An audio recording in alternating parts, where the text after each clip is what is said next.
नमस्कार दोस्तों, अगर आप अपने जीवन में कुछ नया सीखना चाहते हैं तो हमारे इस आदि सागर चैनल को जरूर सब्सक्राइब करें। हे भगवान शिव, यदि सावन सोमवार में आपके इस भक्त से कोई भूल हो जाए तो क्षमा करना। हम सब आपकी ही संतान हैं और जो इस वीडियो को लाइक करें उसके दुख दर्द और गरीबी को दूर कर देना लायक जरूर करें। सावन की हार्दिक शुभकामनाएं दोस्तों। सावन सोमवार के पवित्र दिन में यहाँ पर बांधे एक जोड़ी हरी चूड़ी 24 घंटे के अंदर में देखे चमत्कार। सावन का जो महीना होता है मर्यादा एवं यह भक्ति का महीना होता है, भक्ति का माह होता है। सावन के पूरे महीने पर भगवान भोलेनाथ जी का नियंत्रण माना जाता है। कालों के भी काल कहे जाने वाले महाकाल शिव शंभू को सावन का महीना बहुत ही खूबसूरत लगता है। इस समय सूखे पड़े बंजर, सूखे पड़े बाग खिलखिला उठते हैं। चारों और हरियाली ही हरियाली दिखाई होती है। सावन का महीना लड्डू गोपाल श्री कृष्ण को अति प्रिय है। अपने बाल गोपाल रूप में भगवान लड्डू गोपाल वृंदावन में सावन में स्नान अवश्य करने आते हैं। श्री कृष्ण सखियों के साथ मिलकर वर्षा आदि में स्नान करते हैं और नृत्य आदि करते। दोस्तों, ऐसा माना जाता है कि सावन के पूरे महीने भर भगवान भोलेनाथ जी की पूजा पाठ करने से वह शीघ्र ही प्रसन्न होते हैं। सावन का पूरा महीना भगवान भोलेनाथ का प्रिय महीना है। इसकी अनेक पौराणिक कथाएं एवं धार्मिक मान्यताएं भी हैं। दोस्तों, जन साधारण लोग किसी और महीने में संयम नियम का पालन करें या ना करें, लेकिन सावन के महीने में संयम एवं नियम का पालन जरूर करते हैं।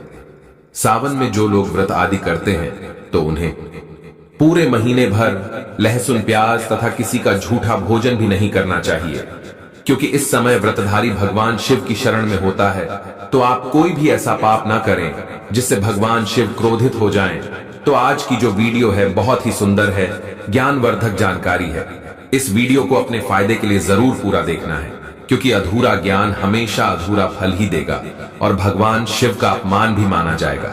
इसलिए सावन के शुभ अवसर पर वीडियो को अंत तक जरूर देखें और कमेंट में अपनी राशि जरूर डाल दीजिए। यदि हमारे पास कोई उपाय होगा तो वह आकर हम आपके कमेंट के रिप्लाई में जरूर बताएंगे। सावन के महीने की विशेष महत्व कुछ इस प्रकार से है। दोस्तों, सावन के महीने में ही समुद्र मंथन हुआ था। सावन के महीने में ही माता लक्ष्मी उत्पन्न हुई थी और माता लक्ष्मी को धन की देवी का दर्जा सावन के महीने में ही प्राप्त हुआ था। सावन के महीने में ही भगवान भोलेनाथ भूलोक पर आ जाते हैं और भूलोक पर जिनके घर पर यथावत शिवलिंग रखा हुआ होता है तो उनके घर में भगवान आशंक के रूप में जरूर आते हैं।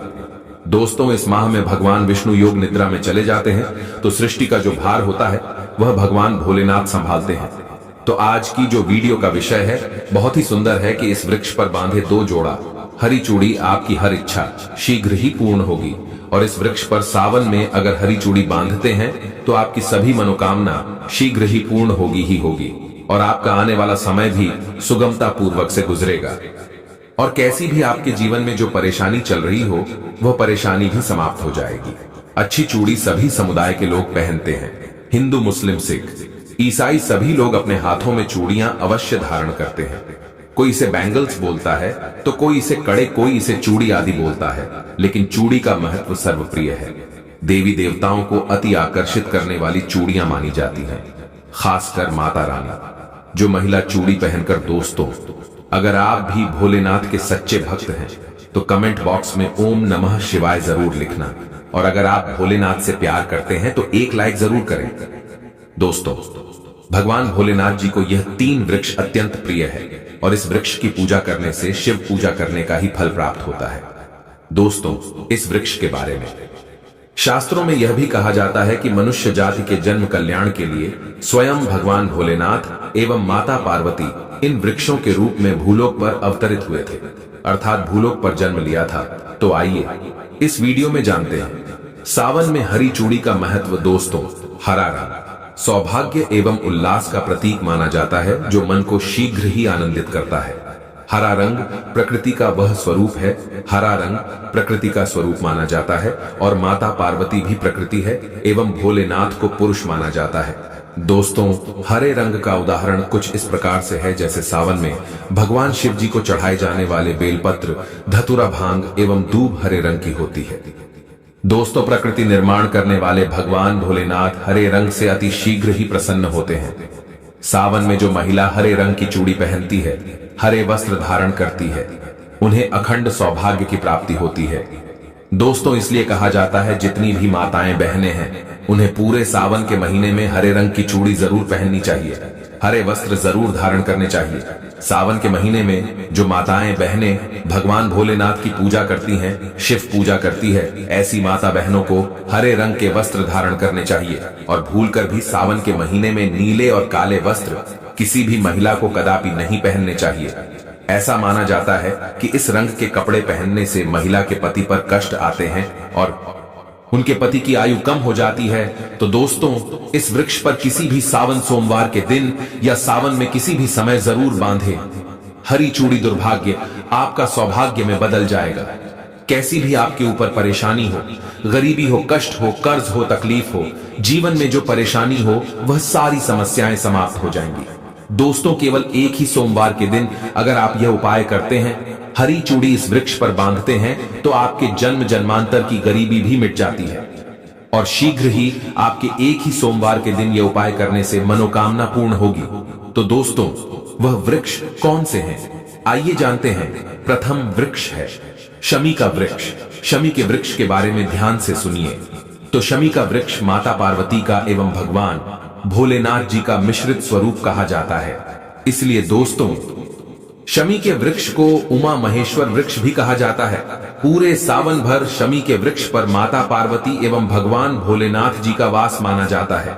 सावन के महीने में गोधूली बेला पर प्रदोष काल के समय, अर्थात दोस्तों जब नहीं दिन हो और न ही रात अर्थात संध्या काल के समय, तो इस वृक्ष को संध्या काल के समय में, गोधूली बेला में या फिर प्रदोष समय में इस वृक्ष को छूने से पाप, दोष, कष्ट एवं परेशानी केवल सावन के महीने में छूने मात्र से समाप्त हो जाती है।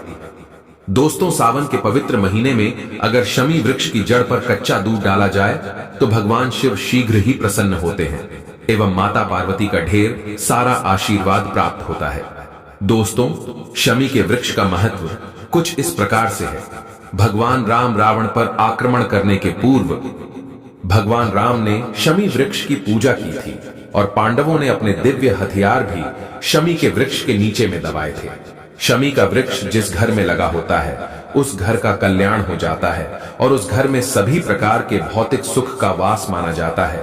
तो दोस्तों, सावन के किसी भी सोमवार के दिन शमी वृक्ष पर उमा महेश्वर का ध्यान करते हुए 2 जोड़ी हरी चूड़ी एवं हरे रंग का रिबन जरूर बांधना चाहिए, या फिर हरे कलर का जो भी आपको श्रृंगार आदि मिल जाए वह आपको जरूर बांधना चाहिए, जैसे कि हरे रंग की मेहंदी, हरे रंग की बिंदी आदि या हरी चूड़ियां जरूर बांधनी चाहिए।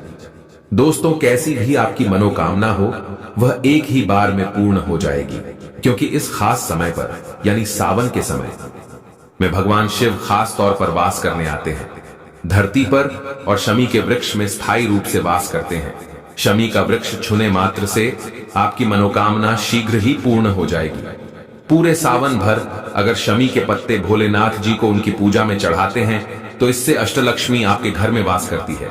आपके घर में कैसी भी गरीबी हो, दरिद्रता हो, दुख हो, परेशानी हो, गरीबी हो, बीमारी हो, सब समाप्त हो जाती है और पूर्ण रूप से आपके घर में भौतिक सुख आकर के निवास करने लगते हैं। दोस्तों, दूसरा वृक्ष है धतूरे का वृक्ष। धतूरे का वृक्ष भगवान भोलेनाथ के उग्र रूप काल भैरव के अंश से उत्पन्न हुआ है।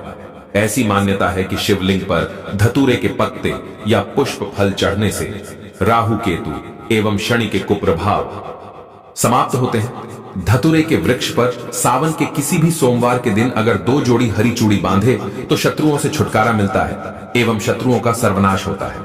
और दोस्तों, सावन सोमवार के दिन धतूरा का वृक्ष छूने मात्र से भगवान शिव आपके घर में दौड़े चले आएंगे। दोस्तों, अगर सावन के किसी भी शनिवार के दिन धतूरा के वृक्ष पर बाबा काल भैरव का ध्यान करते हुए हरी चूड़ी अगर बांधी जाए तो घर से भूत प्रेत बाधाएं सब नष्ट हो जाती हैं, भस्म हो जाती है एवं छोटे से धतूरे की जड़ अगर घर के किसी भी कोने में छुपा दी जाए या घर में जमीन में गाड़ दी जाए तो भूत प्रेत इत्यादि का वास घर में कभी नहीं होता है। घर से सभी बाधाएं शिव के वास होने से भाग जाती हैं। दोस्तों, जो तीसरा वृक्ष है वह है बेल का वृक्ष। अगर भगवान शिव को बेल पत्र ना चढ़ाए जाए तो सावन का व्रत अधूरा माना जाता है और बिना पत्र चढ़ाए ही शिवलिंग पर जल भी व्यर्थ हो जाता है। इसलिए जब भी आप भगवान शिव पर बेलपत्र चढ़ाए तो 5 बेलपत्रों पर उसके ऊपर में श्री राम अवश्य लिखें।